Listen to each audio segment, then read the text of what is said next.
Our next spokesperson comes with an experience of 11 plus years in DevOps, SRE, cloud platform, and virtualization. He's currently serving in his role as a software engineering development manager at Expedia Group. In his last tenure, he drove his team over CNCF projects around container security and resiliency and also helped strategize a hybrid cloud solution in production. Being an open source advocate, he has participated as a trainer and speaker at multiple tech conferences. Through his Power Talk today, is your K8s infra assured? He is going to walk us through CNCF open source tools and technologies to assure your K8s infra capabilities end to end using DevOps practices. With that, it's now time to heartily welcome onto our screens Mr. Vaibhav Chopra.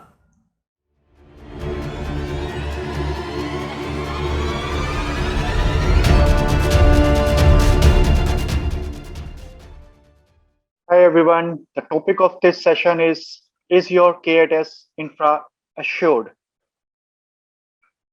I'm glad to be part of this event, DevOps India Summit, and looking forward to have your views over it.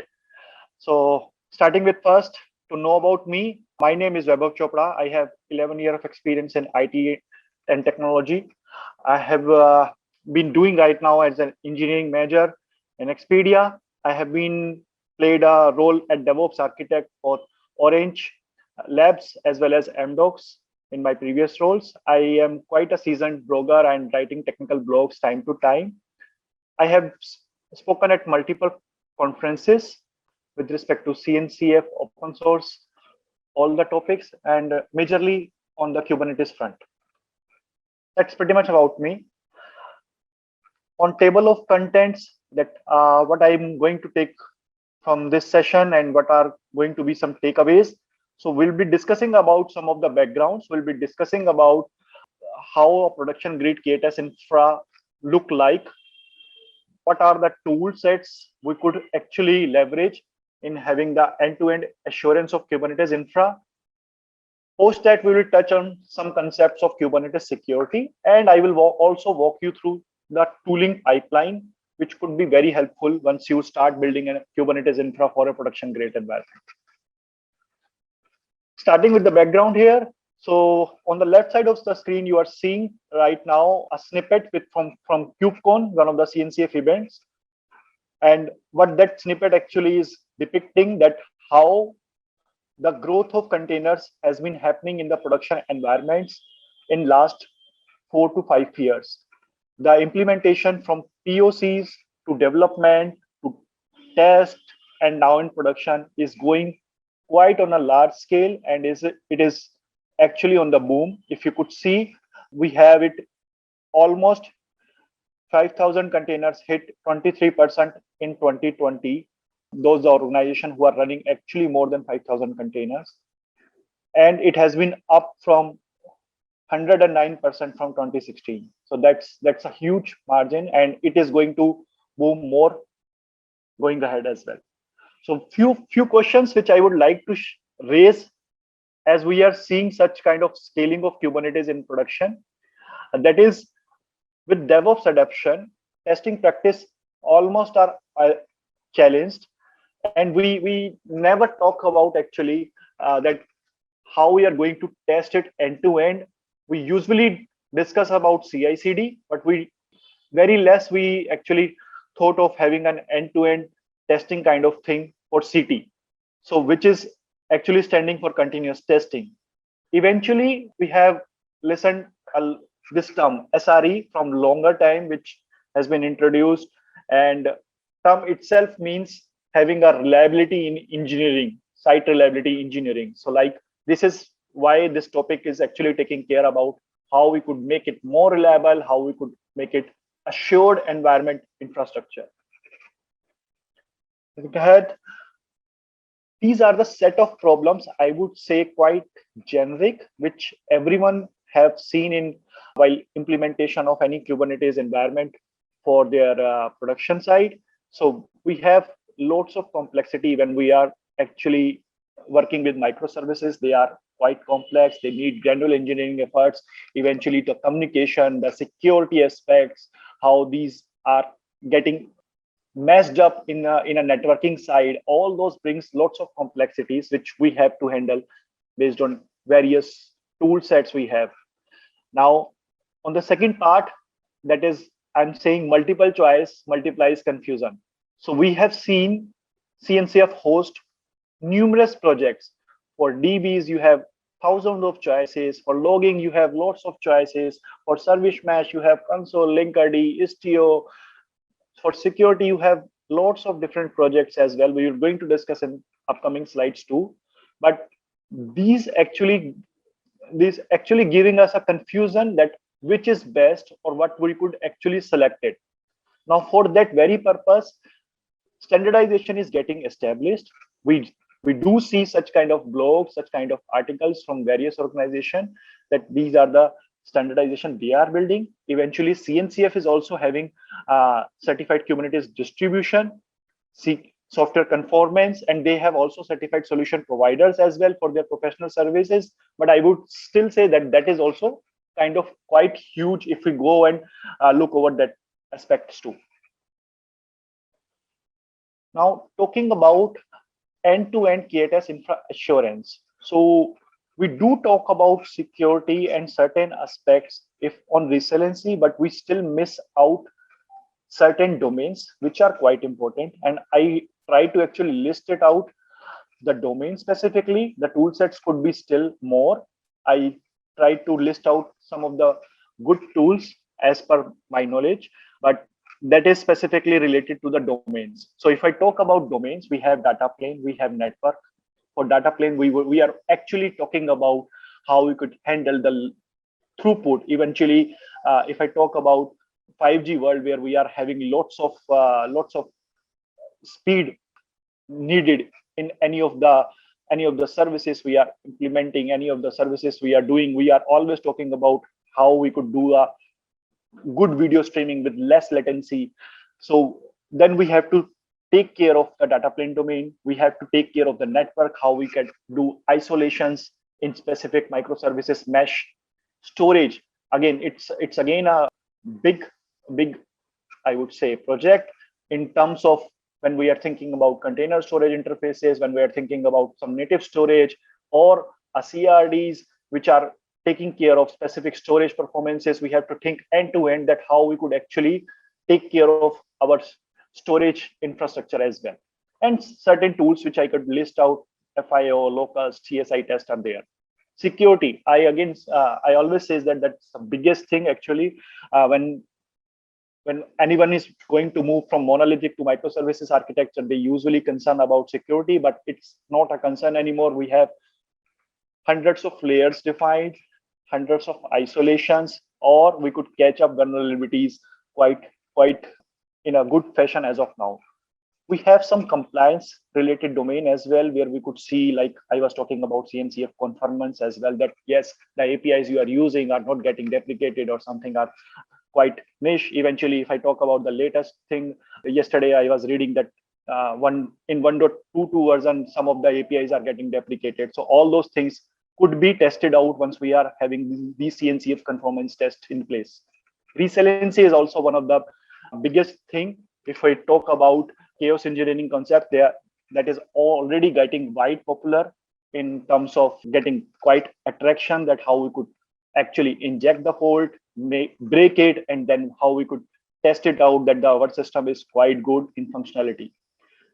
And then if I talk about last, the functionality, that these are the APIs, these are the functionality, and how the functionality is been working as per the Kubernetes setup we have. So kubetest, end-to-end test are certain frameworks which we could definitely implement, and then we could take care of our all layers. There could be more tool sets, as I already said, and there could be lots of different domains as well, but these are the broader domains which we definitely need to take care while building a production grade infra. How to make your KTS infra production grade. So we touch about certain points. Now I'm talking about kind of cloud native features which we should definitely have. Like we should have a package framework kind of thing which contains of these tools. We would not closely integrate these tools. We should have a plug and play architecture. Then whenever we are implementing such the integration, it would be quite smooth. And if we want to test it out at different tools, which we say in actually in next points like comparative analysis, performance analytics. So if you are testing out certain tool sets, you are doing POCs, you are making spikes of certain things, then you should be very well aware that yes, I could still have the flexibility that I could engage these type of tools going forward in our system with a plug and play architecture, do things majorly in the self-service way that would actually help to any of the team, any of the DevOps SREs to do things in a quite a native way when we are doing it in a easy way, to have our engineering actually abstracted behind. Values, what are the values we will generate with this? We will be certifying the cloud native environment we have. We will identify all the bottlenecks based on different domains we discussed. We could do customize, we could do on-demand testing, and of course, we would be building the industry standard. Integration points, I think we are closely, since Kubernetes is an open source project by CNCF, we are closely working with open source integration over that. Google open source is already, Istio is like moved into Google open source, and we have to use that. We have lots of public cloud integration already. AWS, Azure, GCP is already getting all those Kubernetes native services, different services customized in their plugin and play architecture as well, which we could definitely leverage if we are using any of these public cloud providers too.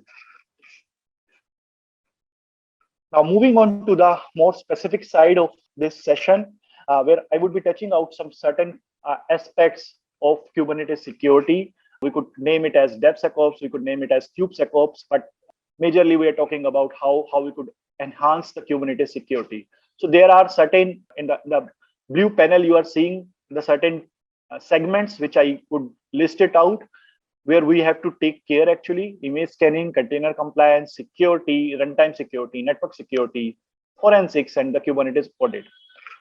I can give you some of the concerns with which we have to actually handle these things, that there could be some malicious behavior happening in your application, so that you need runtime security. Definitely, you want to have the integrity of your build pipeline managed, so you want to have your audit system quite enhanced with these concerns need to be handled.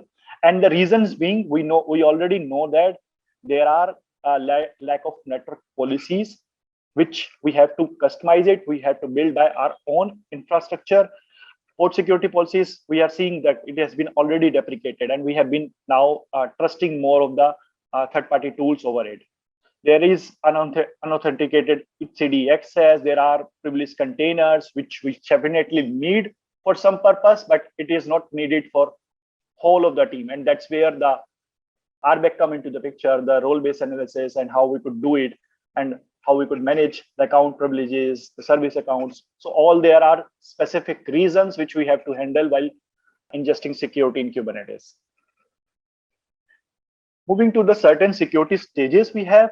So if you see, we are seeing lots of threats going from below to above, from image, cluster, pod, network, and it is actually based on the vulnerabilities as well, the threat warnings, and as well as how critical it should be. So in runtime, when running in a production environment, we should be definitely monitoring some of the threats which could actually kind of a DDoS attack or a kernel handling. We should be able to handle whenever we are going to upgrade our cluster. We should be able to handle that the patch is quite secured, because we are actually considering the production environment in place.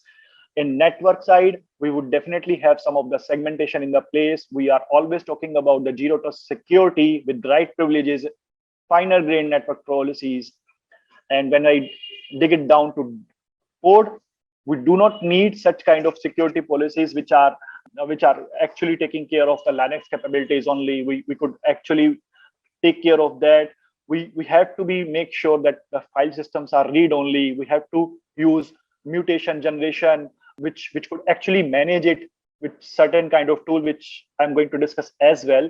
But that is something admission controllers which could actually do in the runtime environment. Your system could be, your port behavior could be actually managed. On cluster side, we could again follow some of the benchmarking. We could do as much pen testing as we could do to identify vulnerabilities at first hand, even eventually with the chaos engineering as well.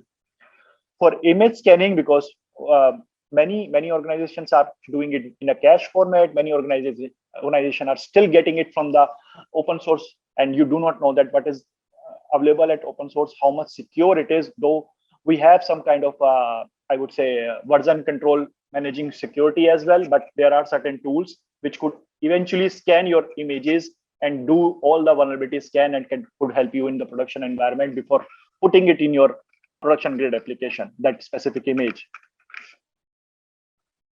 Okay, now that's, I would say, the security pipeline. I would definitely recommend to look over, to have an aspect over it.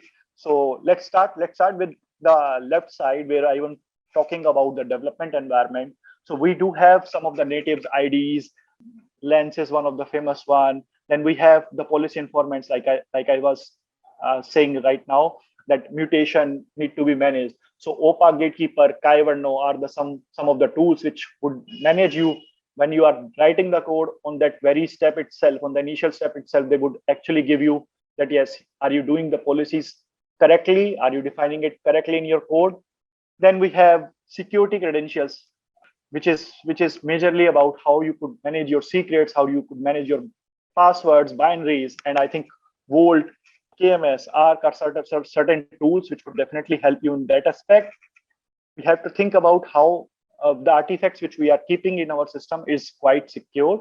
It's being scanned regularly, and for that we have to take care of image scanning tools as well, which are Privy, Clear, Anchor, and Cubase, which could actually scans and find out the vulnerabilities in the images, which we were discussing earlier too. And then for artifact side, we already know that there are lots of tools, Artifact Freeze, Nexus, Harbor, there are some too few to list one actually.